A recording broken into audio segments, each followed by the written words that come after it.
But this is a team that I 100% expect a second weekend tournament type of team, Sweet 16 at minimum. And if they do that again with what they've got coming in next year, buckle up, because if Sweet 16 is a down year for Florida State basketball, y'all are in trouble. Hey guys, it's Terrence Mann. You're listening to Hear the Spear, presented by No Game Day. Go Noles. Hey, what's up? This is Peter Ward, a.k.a. E-Dub, in the house. We're listening to Hear the Spear, presented by No Game Day. Go Live, go Noles. Hi, this is Charlie Ward, and you're listening to Hear the Spear, go Noles. This is Terrell Buckley. You're listening to Hear the Spear, presented by No Game Day. No Bloody. But perhaps better known as the greatest corner to ever step on a football field, Deion Primetime Sanders. Great Deion Sanders, my brother. What's going on, man? I could wake up to that greeting every day, man. That was awesome. Hello, Noles fans. This is former Seminole Derek Brooks, and you're listening to Hear the Spear, presented to you by No Game Day. James Wilder Jr. What's going on, James? Thanks for having me on. FSOD, Florida State or Die, and go Noles. William Bar None Floyd. Gentlemen, what's up? What is happening, everybody? This is Logan Robinson from Hear the Spear, presented to you by No Game Day. This evening, whole 180 from football, some fun stuff to talk about here. We've all been looking forward to it for a couple months, definitely once March Madness was canceled, the ACC tournament was canceled. We've been looking forward to talking about the next season of Florida State, and we are finally here. I'm excited. We are going to be previewing the 2020 FSU basketball season. And we got a guest with us tonight, having a little good time. I think last year Ariya joined us too.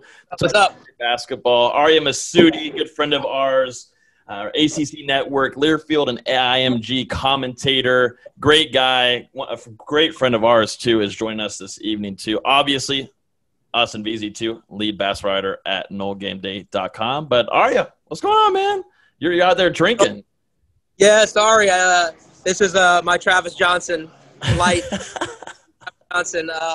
I'm at Island Wing here in Talia, an awesome place to eat and watch basketball. And we were just joking before we came on. It's like Christmas come early for college basketball diehards like us. And I know VZ's ready to go. He's ready for the season to start. And I know this is not like the most professional look that I've ever put on, but he asked me to come on and talk hoops, and I'm down no matter what I'm doing. I'll drop it. Let's talk ball. You just forgot the cigar that Travis Johnson had. You don't have the cigar with you.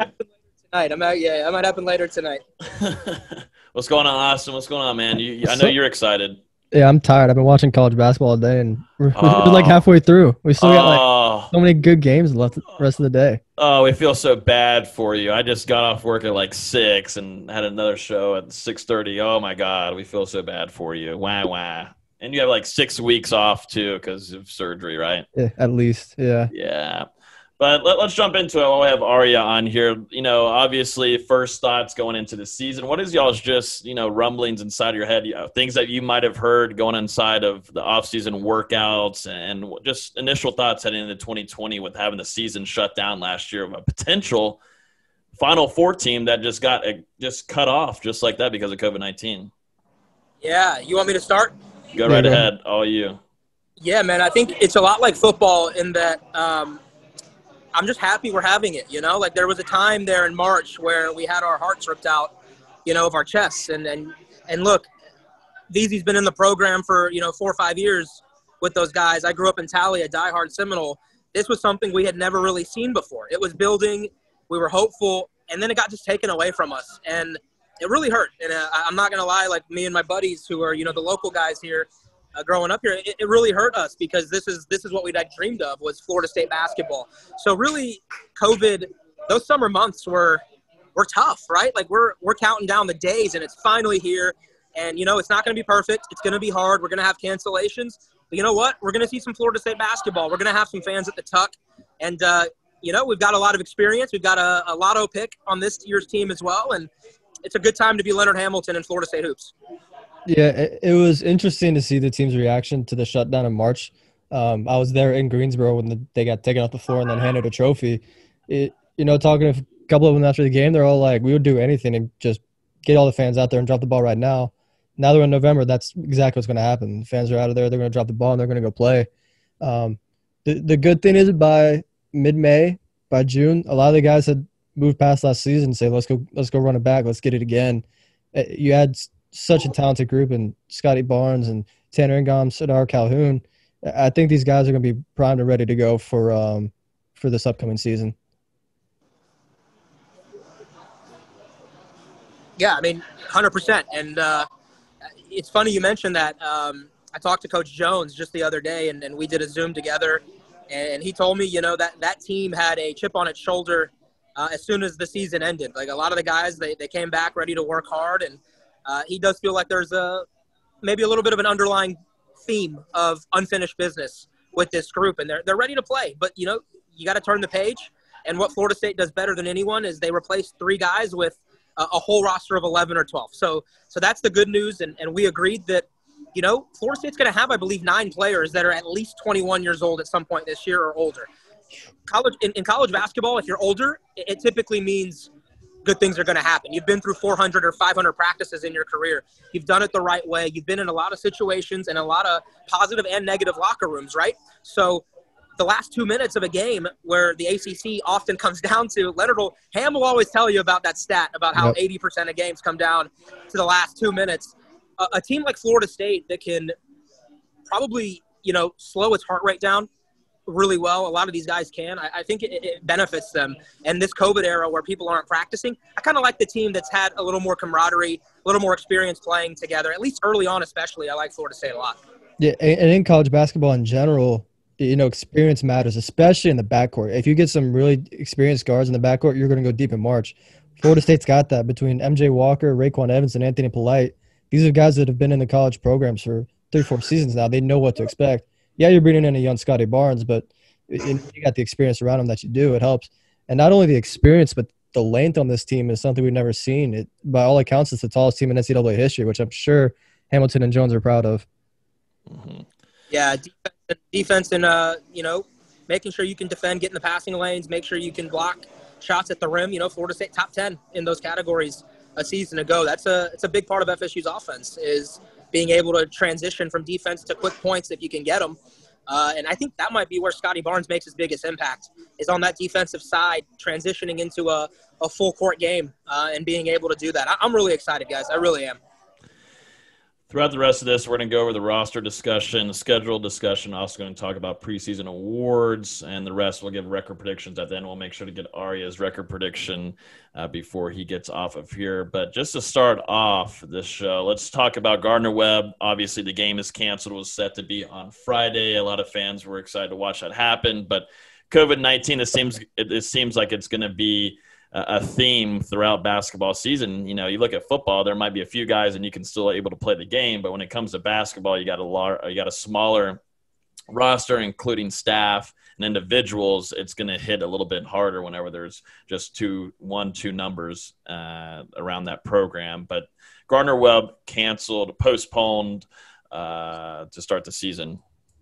It sucks. We were all looking forward to it, and it sucks. The moment the schedule dropped, I'm like, perfect. November 27th, 3 o'clock. I'm not going to be doing anything. This is perfect. And then Gardner-Webb comes out with one positive test. And it sucks for a program like Gardner-Webb that uses these games to build some money for the program. You're playing at Duke, at Florida State, at Georgia. Those are some big-time money games, and now you're losing all 3 of those. It sucks for Gardner-Webb, but especially for Florida State that's trying to get some tune-ups before they have to go play Indiana and Florida. Yeah, I think I was more just, again, just back to the whole, you took away what we loved. Yeah. Now we got a little bit longer to see these guys, the new bloods, get back out there. And so it sucks. This really sucks. But you know what? Safety. Make sure that we're safe. You don't want to jeopardize multiple games for this one game. And I think we'll be okay in the end. We'll play next week, and hopefully UNF, fingers crossed, they can meet the testing protocols, and we'll have basketball. Yeah, and even though the schedule's, 27 games? Something like that. I highly doubt any team gets to the full schedule that they play. There's going to be cancellations. There's going to be postponements. I wouldn't be surprised if a lot of teams finish in that 20, 22 games played range. Mm-hmm. Yeah, 100% agree.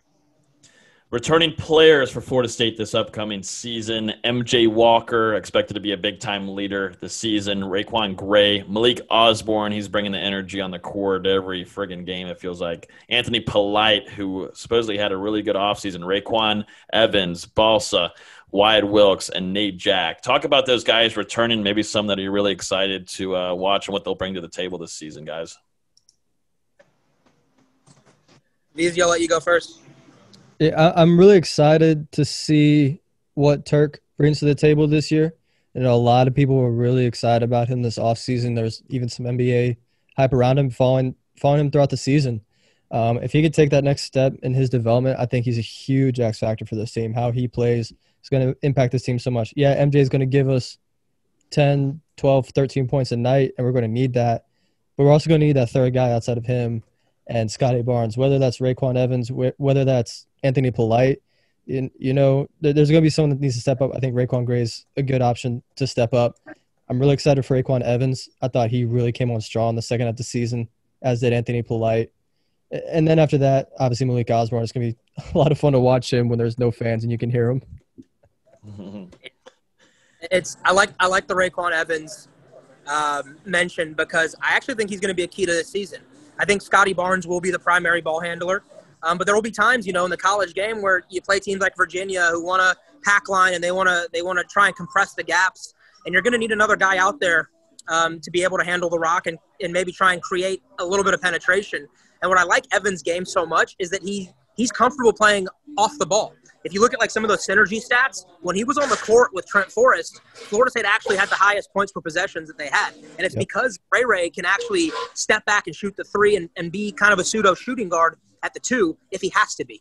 And we've seen what he can do with the ball in his hands as well. So I actually expect Florida State to have some lineups where Barnes and Evans are out there together, because then you can actually get some mismatches and you can get Barnes some post touches and kind of use him in ways that, he's kind of that Swiss Army knife. And so those are some names that I'm excited about for sure. You mentioned Gray. Love that. We've always dreamed about what Turk can be, right? We've always dreamed about this Draymond Green but bigger type of player if he ever gets to that point. Malik Osborne has had a lot of buzz in this camp. His body has changed a little bit more. He can shoot the ball from three. And that could be an X factor for this team as well. Stan Jones told me that he felt like this would be one of the better shooting teams Florida State has had. They've been really impressed with how these guys have shot the three ball in practice. And so if you can find a way to penetrate, if you can find a way to collapse the defense, you've got 7-8 guys that can make you pay from beyond the arc. And so that might be the most I think Florida State has had true three-point threats, especially when you add in Sardaar Calhoun. Yeah, you look back to that Duke game where pretty much our entire game plan was let's pick and pop and get Malik Osborne open shots. If he makes 2 of those, we win that game. So to hear you say he's really been working on it. I mean, I saw him work on it for an entire year when he was redshirting, and I saw the improvements he made. I know how good he can be. If he keeps improving, having him be that pick and pop threat's huge, especially if they want to play him at the 4, which I think they want to now that they have 3 true 7-footers again. I think one of the most important players on this year's team is a guy that just doesn't get talked about. He's used to it. He doesn't mind. Anthony Polite. He is going to be so good this year. Stan Jones raved about him and said, look, he is one of the best on-ball defenders in the ACC and in the country. He can hit the 3 ball with confidence. And if you saw it towards the end of last year, he started to make some big-time drives. He had a drive against Louisville there in that run that Florida State made where it should have been an and one. But it's the first time I've seen Anthony Polite play that freely and be that comfortable with the ball in his hands as a creator and as a go-getter in terms of getting to the rim. He will be so important to me. I think he might be the breakout player for Florida State. The kid can handle the basketball. And a lot of people don't want to, mention him as a guy who can bring the ball up the court. I love his game. I love Anthony Polite's game. He gets better every year that he plays. And, now he's going to be a 4th-year junior, I believe, at this point in his career. And I'm ready to see, AP, get our boy Anthony Polite some love because he's going to be a big-time guy. There's a lot of colleges that recruited him to play point guard. I don't think a lot of people realize that now. Once he got to Florida State, the coaches are like, we can't have him play point guard right now. They always kept saying you drill at your feet too much. He doesn't play out in front of him. But we saw that once mid-January hit, he was phenomenal. I mean, he was shot something like 42% from 3 in conference play. He was handling the ball, like you said, a phenomenal defender. It's 6'6", 6'7", with that wingspan and that size. It's tough for anybody to get past him. When he's focused, I think he's the best defender in the conference. Yeah, and Logan, I got a question for VZ while I got him on here. Because go ahead. He's going to love this. I had Stan, so I talked to Stan on Monday morning, and then I got T-Man on Monday night. We did a Zoom together that we'll have on our podcast. I asked the question, and I want VZ to be the tiebreaker. 18-19 team plays 19-20. Who wins that matchup? You can guess. T-Man took his boys. Yeah. Dan Jones Coach Jones took the 19-20 team. I'm surprised he took a side. Yep. Yeah, he did. And they have their reasons, but I want to hear your thoughts. You were there for both of those. Well, you were there for one of those, and last year a lot of those guys. Who are you taking? Can I only choose between those two? Yes. The team that Kofor and Nichols were not healthy to play in the weren't able to play. Are we assuming they're both fully healthy? 100%. That's tough. That's really tough. I would probably take 18-19. You're taking the experience. Really close. Guys? Yeah. I mean, if I could have like any of these past few teams, I'm taking 17-18. Really? Yeah. Okay. I think that team was an impressive regular season. Yeah, but once they started clicking right towards the end of the season, then the ACC tournament, they kind of broke down. But they had that first practice coming out of Selection Sunday, and I saw an entirely different team. You didn't know. You look back at it, the way they played in that tournament, they didn't get lucky. They were legitimately beating teams. And you look at, 12 guys who all played significant minutes. And I think that's huge. Especially in March, you're 4 points away from being in the national championship game. Yeah. T-Man thought David Nichols would have been the difference maker on that 18-19 team. And I think Coach Jones felt the way Pat Williams and Balsa were playing towards the end of last year. He felt like the individual shot-making ability of some of those guys on that team would have been the difference. But both guys agreed, close game, and that's one that we can always dream about. If it's a 7-game series, it goes 7. Like, there's no question about it. Each team would bring something that the other doesn't have. You know, with the 19-20 team, you have so much athleticism off the bench. Not saying 18-19 didn't have it, but you had so much athleticism off the bench with Pat and RayQuan Evans and some of these other guys. But then you look at 18-19, you got David Nichols who can come and give you buckets whenever you need them. Yeah. Mm-hmm. Back to you, Logan. Which games to you guys, talking about schedule discussion now, which games to you are key?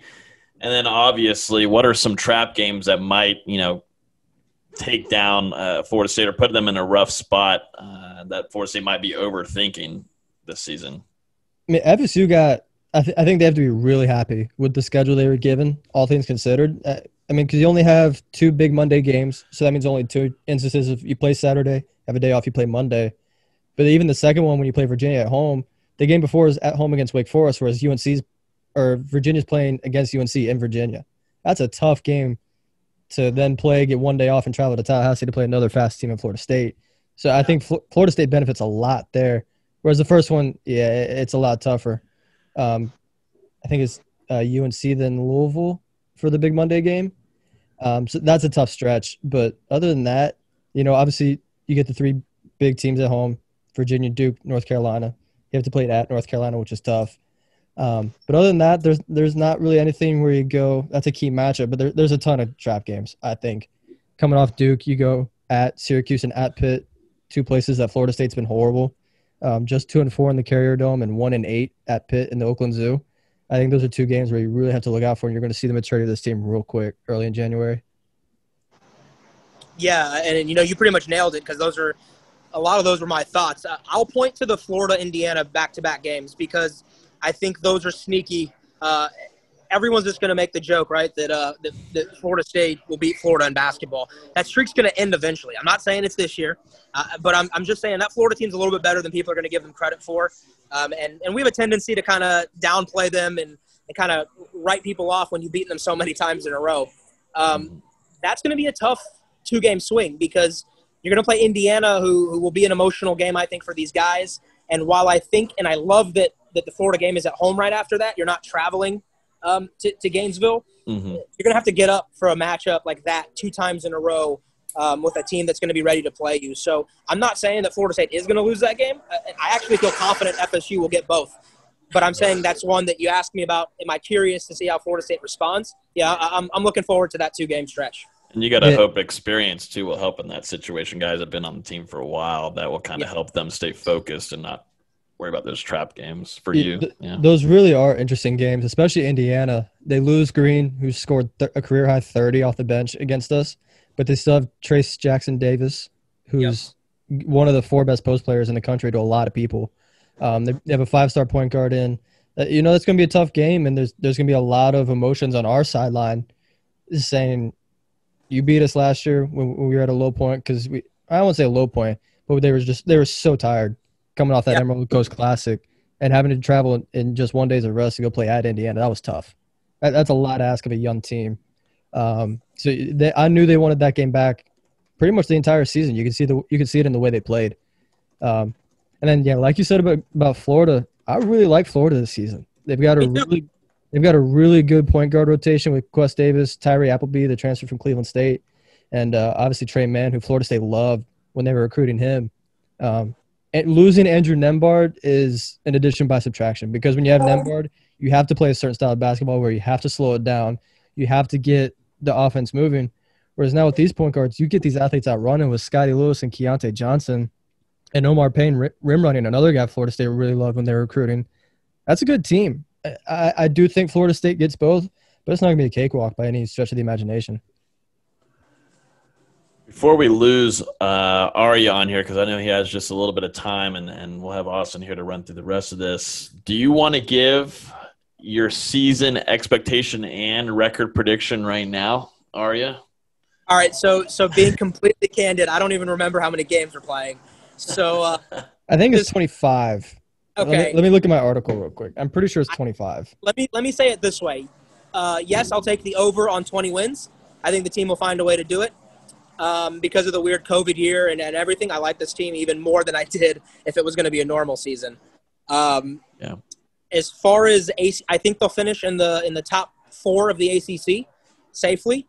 And I believe it's a Sweet 16 Elite 8 type team with an outside chance at a Final Four. I can't pick them to go to a Final Four because, quite frankly, we need to see what everyone else is in this country. I want to see everyone else. Gonzaga looks really good on paper. Kansas looks really good on paper. Virginia looks really good on paper. But that's the thing, on paper, right? So let me see a couple weeks of the season.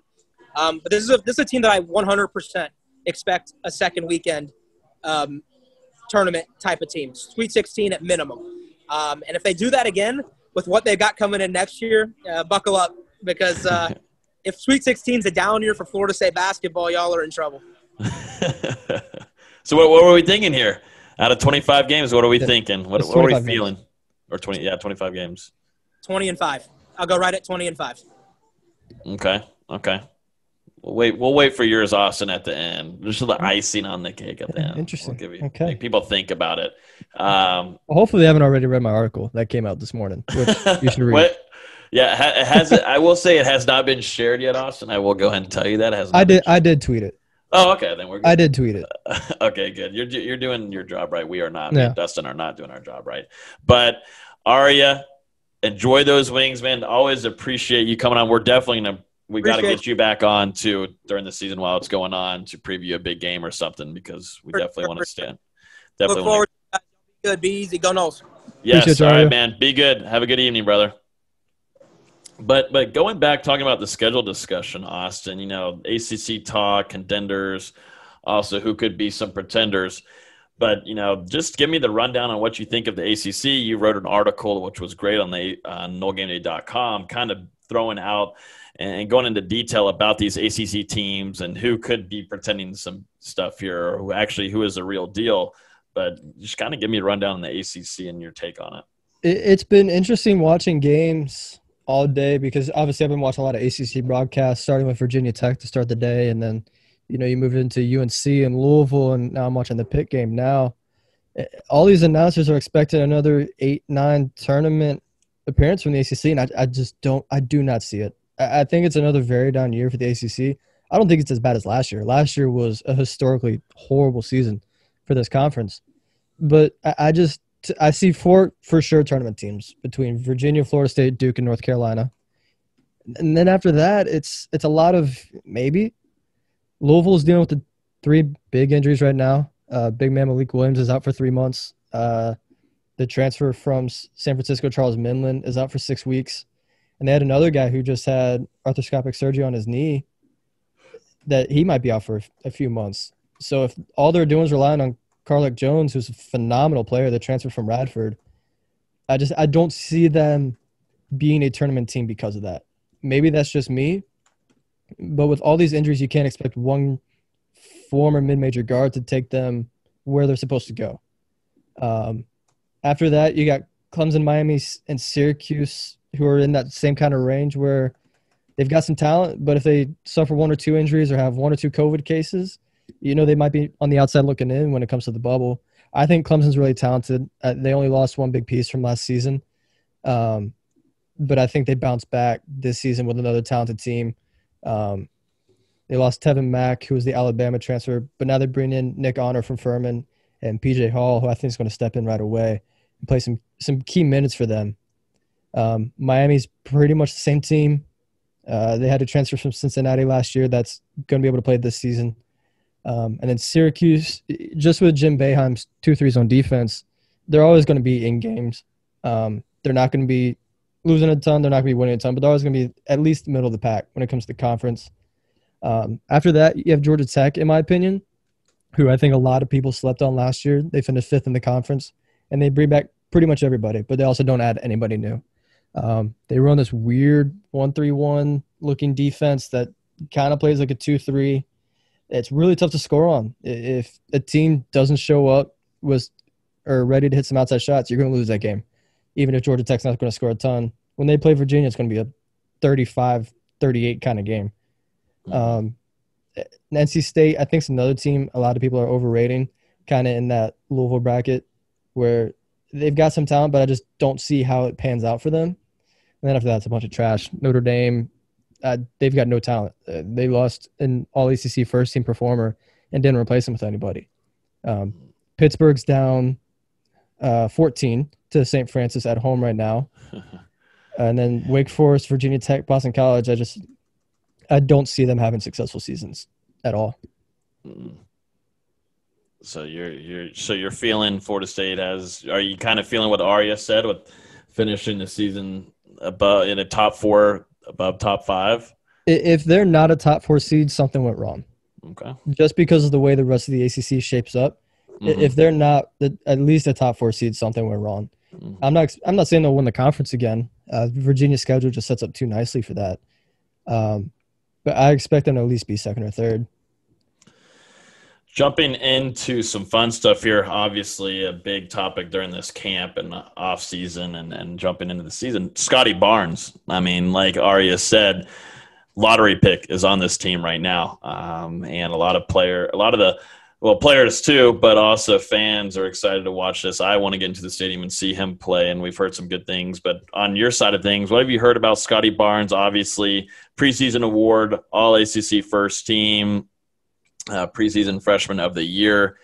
A lot of the national media thinks very, very, very highly of him, as they should.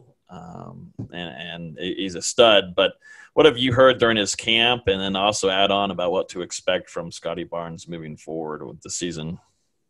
Yeah, there was some rumblings that he missed a scrimmage this past weekend, and whoever posted the message board on 24/7 said he thought it was disciplinary reasons, which was dumb.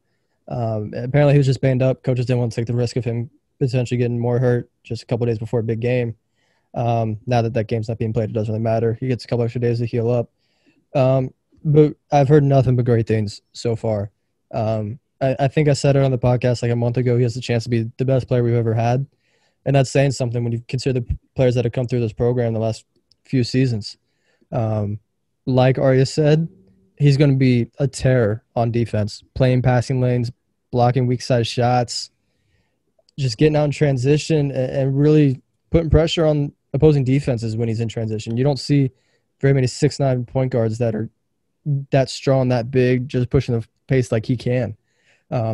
Offensively, I think we're going to take our lumps to start the season just as we get used to him, getting guys set in the offense, getting the right motions set up, making sure he's making the right cuts.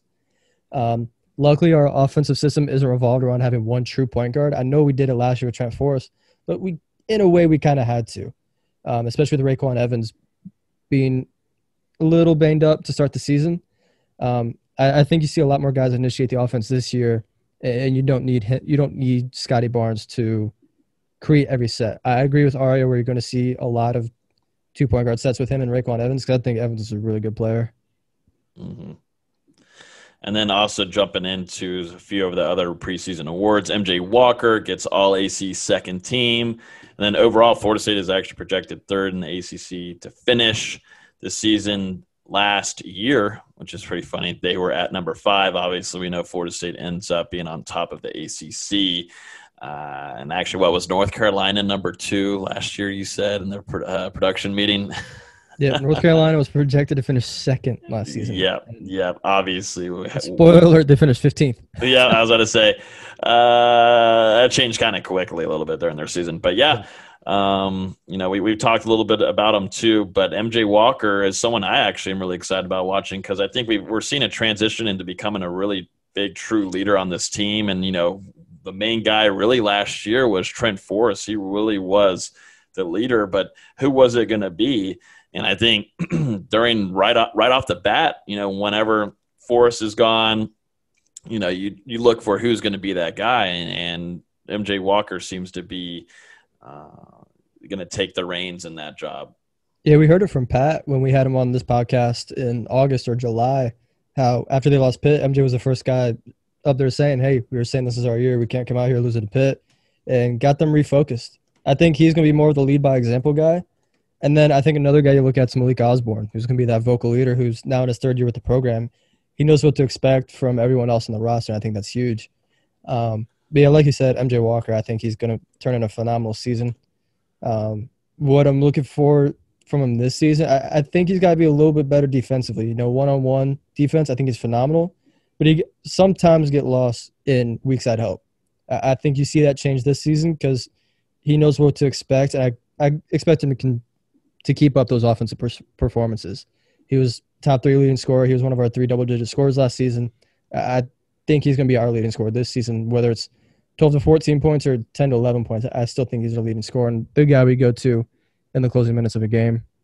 Yeah, no, Dustin's missing out on another podcast because, let's be honest, he's a simp.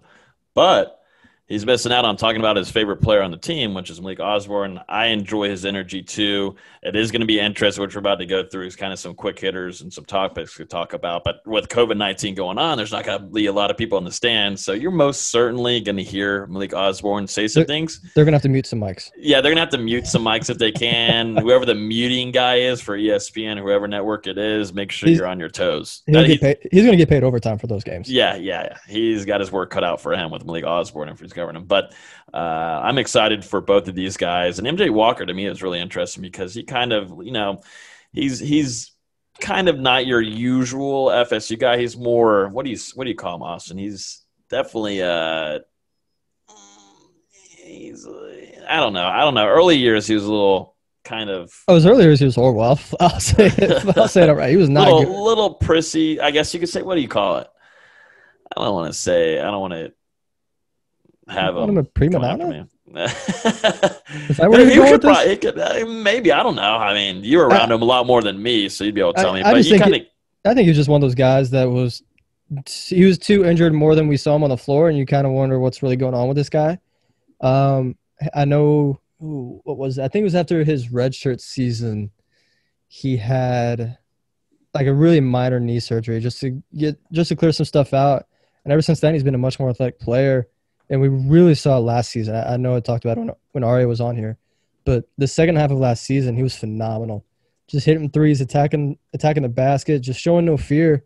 And I think that's going to be huge going forward. And hopefully I'm expecting him to see him in the starting lineup just because Hamilton likes experienced guys in his starting 5. If he is that guy in the starting 5, I think we're going to see a big season from him. Jumping into some kind of quick hitters here and some topics that we've seen talked about on Twitter and inside of our Discord.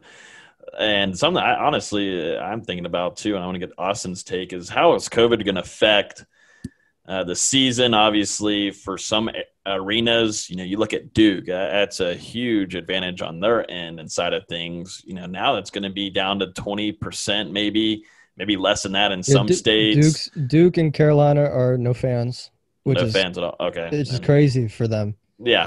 How does that affect, Florida State, but then also the rest of the ACC and Florida State's opponents?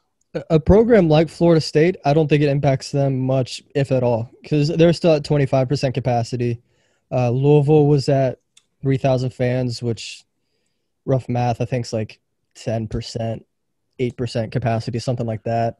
But Florida State, 2 seasons ago, they're at 40% capacity when they're supposed to be full, just because a lot of fans didn't want to show up for a Christmas game against Wake Forest. I think you've seen that change last year, but a lot of these guys were still there when a lot of fans weren't showing up, and they played with that chip on their shoulder. It's going to really impact the Dukes and the Carolinas of the world. It's going to really impact Virginia, depending on what they do with their fans. Some of these programs like Wake Forest doesn't really play with anybody there anyway, same with Georgia Tech and Miami. It's really going to impact these top teams more than anything. I think around college basketball, you're going to see a couple more upsets than you're used to seeing. Like Drake beat Kansas State today at Kansas State. I think not having fans goes a long way for some of these upsets. To you, and this is coming from one of our Discord members, what to you is a disappointing season for Florida State in this season after winning the ACC last year? Obviously, the last 3 runs have been fantastic for Leonard Hamilton. What is a disappointing season for Seminoles? A disappointing season is not being in the top 4 ACC. I just don't think there's enough talent past the top 4 for me to be like, oh, I could see them beating us. If we're not in the top 4, it's a disappointing season. I'm not going to say a certain record prediction is a bad season, just because in this day and age of COVID, a lot of games are going to get delayed. A lot of games are going to get canceled. I don't know how many games we're going to finish with, and how bracket voters and how AP voters factor that in to how they think of Florida State. So to me, really just a disappointing season is you're not in that top 4 of the ACC. Yeah. What about if it's with the seeds for tournament after the season? Again, it depends on how many games we get to play. If we only played 20 games but we go 19-1, do they still view that as on the same level as the team that goes 23-2? That's going to be really interesting to see when it comes to bracket voting and how they set those brackets up. There's been some brackets that see us as a 7 seed. I don't think we're going to be that low. I think the lowest we'll go is about a 5 seed. I'm not going to say anything lower than a 5. Like if we end up being a 6 or a 7, it's disappointing. I'm not going to say that, but I'd be a little bit surprised if we go that low. And we kind of already touched on this, but overall, and just touch on it, how does Florida State really compare to the rest of the ACC this season? Do they have an upper hand in a lot of ways? Yeah, I think they stack up really well. North Carolina is the only team where I'm like, yeah, that's a big mismatch. North Carolina's got 4 guys that can rotate in and out of the front court that just kill the offensive glass. And when you're Florida State, they've got some size, but Balsa's been a little soft on the glass. I'm hoping he's changed that over this offseason. You got Tanor Ngom, he's thin. I'll put it lightly. He's thin. I think he's going to get bullied on the glass against some of these bigger guys like Day'Ron Sharp and Garrison Brooks and Armando Bacot. I think that's the one game where you look at it and go, that's just a bad matchup. Everyone else, I think we're at least a similar level talent-wise when you look at Virginia and Duke, and much more superior when you look at everyone else compared to the conference. Obviously, it's college basketball. You're going to lose a game you're not supposed to here and there. But for the most part, I think Florida State sets up really nicely this season. Austin, I hope we can keep you on Hear the Spear and NoleGaming.com, because I think ESPN is going to start coming after you too with this kind of analysis. This is just too easy for you. It feels like you've been kind of writing articles for the last 4 weeks. Feels like. Yeah, 5 weeks. 5 weeks. I got to get it right over here. Let's talk about this. This is a good topic that I actually came up with my own. This is a pretty good one. How much of a loss is it with losing Patrick Williams? You lose Devin Vassell, and you also lose Trent Forrest, 2 guys being in the first round. And obviously Trent Forrest was a huge impact on this team, most certainly both on the leader side, but also with being pivotal moments and keeping Florida State in games, taking them and taking leads in big-time games. But how much of a loss are these 3 guys? Because you look back, we saw what happened with Kevin Gilly and Terrence Mann. But the next year, Florida State is actually able to put on a phenomenal product and win the ACC. But, how much does this affect Florida State losing Vassell, Williams, and Forrest? Yeah, again, Ariya kind of touched on it, where Florida State's built up this program that when you play 10 to 11 guys, losing 2 to 3 to the NBA, it doesn't really hurt that much. I specifically remember my second season with the program after Bacon and Isaac went to the NBA. I remember Jones looking at the rest of the guys going, Isaac and Bacon were just here and they went to the NBA. Do you really think that they were that much better than y'all? And the guys kind of looked at each other and were like, no, not really. And they showed it that season with going to the Elite Eight and almost to the Final Four. Florida State just built up this program to where they could keep having success and keep rotating guys in and out. I don't think we're as deep as in years past. I think you've got 8 guys you can really rely on, and then hopefully you get another 1 or 2 that can really step up and provide some quality minutes. And I think we're a little light on wing depth. That's the biggest part of losing Devin Vassell and Patrick Williams is you had these 2 freaky wing defenders that could just guard anybody. Whether that's Scottie Barnes this year, I know he's projected to play point guard, but I think defensively he's more of a wing defender.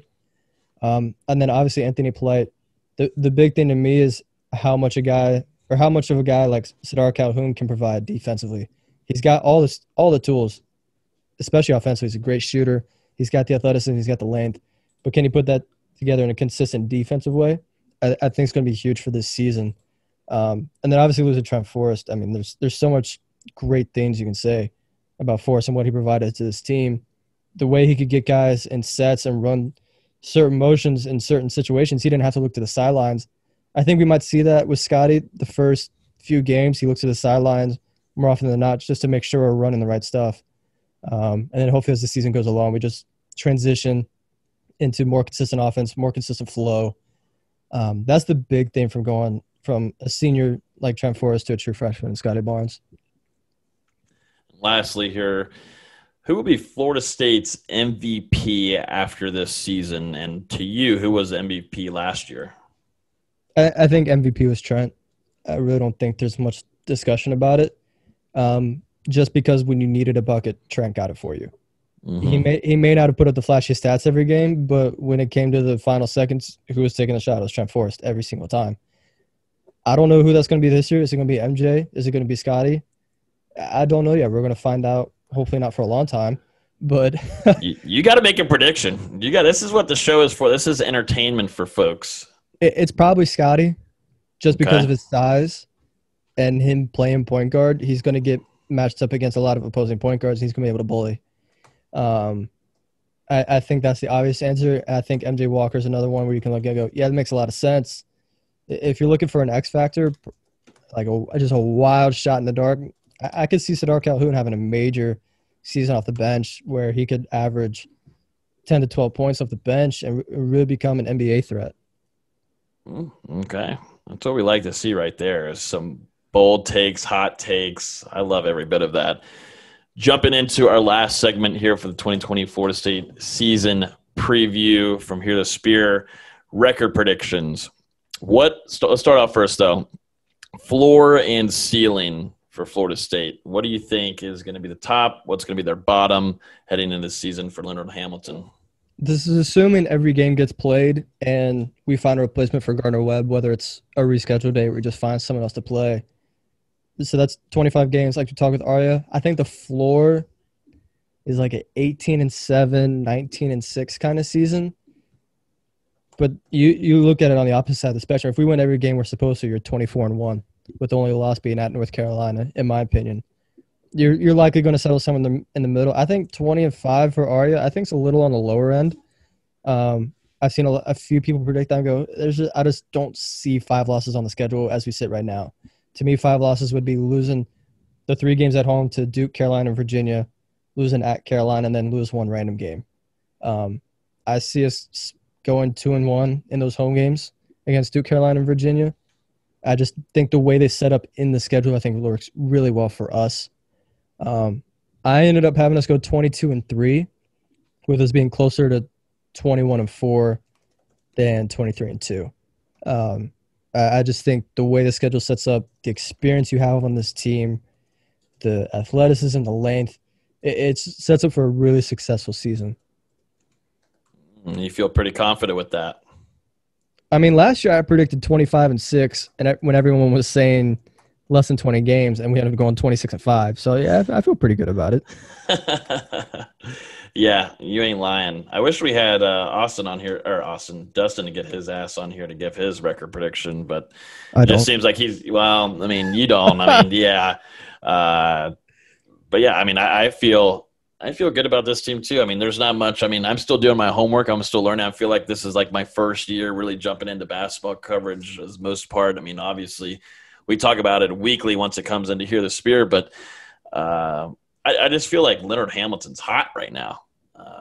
Not just because of the suit that he's wearing, but because of just the way this court has been showing that the players, man. I like Malik Osborne a lot. I like if MJ Walker is really going to make that transition to be a leader, I'd really like how this team will bode. Obviously, Scottie Barnes. And then there's tons of guys behind him. Look at Gray, too. I mean, that dude could be playing football right now, but he's a physical freak. A lot of people love to rag on Turk, and I get it because he's kind of clumsy. He's kind of, he doesn't run the best. But when he's really rolling and he's got that full head of steam, he's really tough to stop. If that jump shot starts working for him this season, he opens up an entire facet for his game that he can drive to the rim more often. He's not drawing as many charges as he did last season. And Anthony Polite, too. I think that was a good note from both of you guys earlier. This guy kind of starting off his career at Florida State just didn't really feel comfortable for the most part. And looking back at last year and how the season was ending, man, he came in clutch and in multiple games. And he's got a chance to really show out if he can get that kind of, feel more into the game and prove to be a big-time player for Florida State, then, this looks like a pretty stacked squad that also has a very good amount of experience against pretty good talent. I mean, if you're in the ACC, no matter what, you're facing great talent. But there's guys in here that have played in big games because you're shuffling guys in and out, in and out, in and out. Florida State's known for that, and Leonard Hamilton's coaching philosophy. But these guys have experience in big-time games, and that's one thing that I think is positive when looking forward to this upcoming season, even though you're losing Trent Forrest, Devin Vassell, and Trent Forrest, Devin Vassell, and Patrick Williams. Yeah, for sure. When you have a system where you rotate so many guys, it really prepares guys for the next season. You look back at it. The first game that comes to mind is playing at Virginia last season, where you're playing with Wyatt Wilkes at the end of the game, and he's taking, a huge shot down three with 15 seconds left, and you look at it in the moment and go, I mean, what are we doing? Are we having Wyatt Wilkes take the shot instead of a Devin Vassell or MJ Walker when we need a three-pointer? But now you look at it to this season where you don't have Devin Vassell, you don't have Patrick Williams to take those shots. I think that it really speaks to his growth and where he can go these upcoming seasons. If he can provide Florida State with a consistent 10 to 15 minutes a game this upcoming season, I think that's huge for Florida State. That's in need of a little bit more depth on the wing. Is there actually a guy that if Florida State is in a pivotal moment to win a game and you've got 2-3 seconds left on the clock, you're going to give it off to somebody who is going to get that ball? I mean, it depends on the shot. If you need a shot at the rim, it's probably going to be Scottie. If you need a jumper, it's going to be MJ. MJ took a lot of big shots last season. We saw, even going back a few seasons, MJ in overtime against Louisville a few seasons ago, he broke the tie. At Miami, he had a shot that broke the tie in overtime. He had the shot to force overtime. He had some very big jump shots throughout the season that, you go back 2 seasons, you're not expecting MJ to hit that shot. But now I think a lot of people have a lot more faith in what he can do late in the clock when you need a jump shot.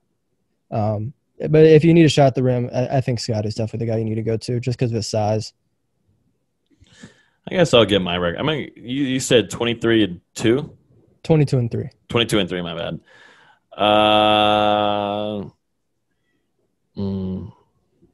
Let's say 21-4, I think, on my end. It can't be the same as you. It can never be the same when we're predicting things. Someone's got to be right in that. And that's a solid prediction. I think 21-4. I bounced back and forth between 21-4 and 22-3 for pretty much the entire last week. Just because the way the schedule sets up, you might lose another game here or there that you're not expecting to. But at the end of the day, it's a really nice schedule for Florida State. It just kind of feels really good to predict a team to win a lot of games. Yeah, to win 80% of their games. Yeah, a little bit more than that. Like it just feels kind of nice, like in your heart, like you're going to sleep better at night. And hopefully it doesn't let me down, which I don't think it will. But it feels a little bit better on the basketball side of things than football is right now, which, we only have just a little bit longer until Florida State is going to be jumping out there to start off their season against UNF, which is going to be exciting to see these cats in there. Obviously, big name Scottie Barnes, but, there's going to be some guys that are going to have to step up this season that have played a good amount of time, but they're going to have to step up and be big time contributors and hopefully bringing Florida State back to the top of the ACC for second year in a row. Is there last thoughts on Florida State's 2020 season? Heading into it? Not really. Just make sure you guys stay up to date on NoleGameDay.com for articles. Obviously, I'll be posting in-depth game previews and 3 game-changing plays after the games like I did last year. Make sure you tune in to Discord. This is where the basketball section of the Discord is going to make its money. That is true. If you haven't yet, tomorrow we're going to be dropping the 2020 Florida State basketball season preview from Austin. He's already got it written. It's actually out on his personal account, but we're going to get it out early in the morning. You guys definitely go check that out. Like he said, make sure you guys are jumping into the Discord. It is free to join. Most certainly, if you want extra features on there, along with being able to view nuggets and inside scoop that Austin's going to be giving you guys almost daily, if not definitely day by day, with inside scoop of practices, guys that are performing well, injured, blah blah blah. You guys can go join our Discord and then join the Patreon at patreon.com/NoleGameDay. We're actually now well over 1,200 members inside of the Discord. It's a great experience. I think it's been one of my favorite things of 2020 so far that we've introduced. A phenomenal platform. It's a free app to use too. If you're ever interested in joining, just feel free to tweet us at the NoleGameDay Twitter account. We will hook you guys up. But yeah, definitely join us in the Discord. Phenomenal experience too, definitely during game days and everybody chatting together. And Austin, I think, is going to jump in there and do either some halftime scoop, halftime analysis, and then definitely post-game analysis in there for you guys. Definitely do not miss out on being in that Discord. It is really a great experience if you're a true FSU athletic freak.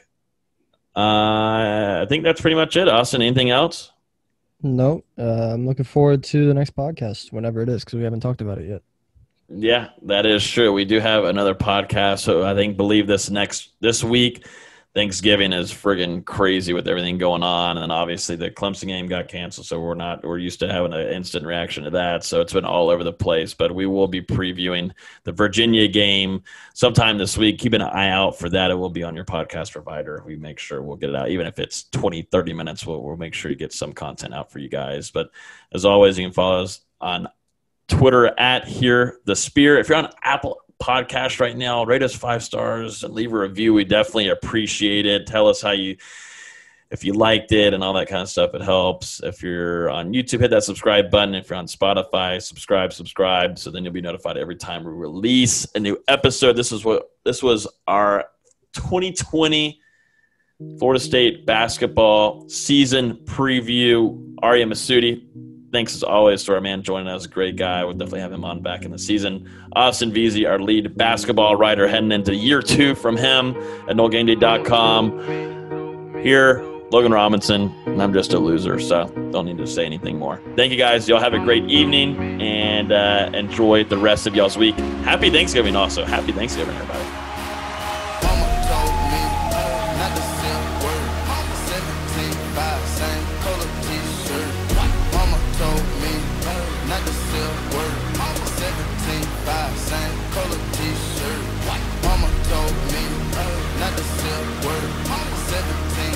Same color t-shirt. Mama told me not to sell.